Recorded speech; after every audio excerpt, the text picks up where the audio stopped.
NPF te campaign na CSU ho sayat bam khat ke moi ki tho chu hui lang ke ngai de ong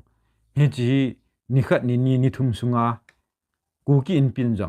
jang ke yin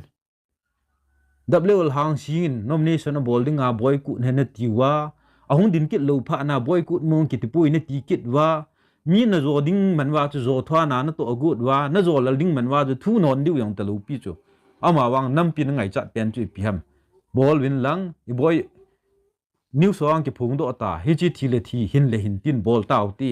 ama sa chu nga chu midang i pi sang win i pu i pa te win British te yong chu azol al de het ki ku chu ai wa nam khat hi na a ki te pi hu chu kai lo di mana election mi na borda nomination na borda sa awala tun boy ku chu itin zol al ki du ham ka ti chu na zo di ma cham lam le si chu nga he hi chi jang ke ya na se diu khau ta na se dingu wut hin heng ma akisa boy ma le hi chi ni la hun jang ke ya thil si mi khat thi ha be a be chu som thi yong be a be chu polling station la chu army thum lo pi thum lo a nal de a ke kap deu bu chu tiong khalung hang do mong ta chu nam hi ti chan adon wa em lo wa ki pu wa thing noi ho ji le em le ho ji a hi chi su ai bo win ku ki len ki ti chu so na zon le wa zon mang wa sik sadul cha yong thi lo ding a he biran ni thau ta bu chu biran ma ngol kit ja chu geographical separation ai ha le za le na ma separation and bola le to hai mu thi ding a mu chu hi cha he no su lu thu se yu lang su chu ma cha ta lu pi ju to a chu aji chu border la ding ho si sin khun right ani chu i phun do adiu chu ka mu wa mi ni tha gu ji wa ding ki we ti nu me hi ya nu chu nu me yong diu ti pu mo sol di lu pi chu min nu me cha pang fu na ga la bol chu to a yong chu election boycott ji ai hung kina adiu pa he le si chunga za cha num pen kina ana ding ma la ku yam boycott tai sep mu ju ku yam ti la ku kin pi chu ku kin pin phatien thil bolin tin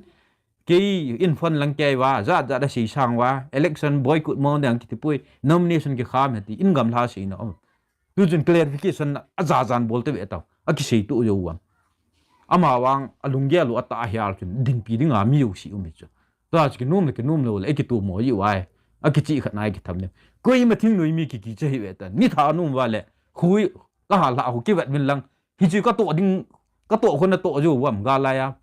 party som li lang nam wa me le khu hal hai ki ti ki se yam na tha num wa le cho me le khu khat hal min lang ni that ta che yong le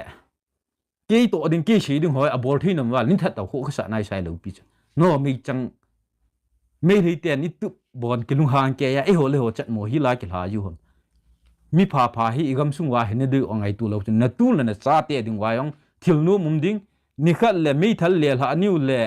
KNF ke hi MCK ke area ke hi ti ho si in sung chu min khut tha lo na an ni du chu tui pin tha phat bu chu mol na ding jon ki gong win lang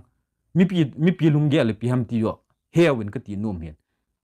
tilin min gam len ding mi chang khat le ni bo ni nei le na ki cha we nei le to ai ku ki cha ding a ku kim lo pi chu na nu na pa teo yong ke mo lo na su pyong ke mo lo ki su pi na to kha wa le no su pi ngam na khet din la ngam na yu siong khet hoi la ong ke thil se bol cha ha pu ji chu i pat do lo diu he tai ki tim chu chong le ku ki in pi hon lang ku yon le department hing sel nam ba na to do lo chu hi chu ha chu legal department hu ya nam ba EPP nom ham so yong chu hi lang gi ham to hi thing noi ho hi class 5 chang pass lu ngan cho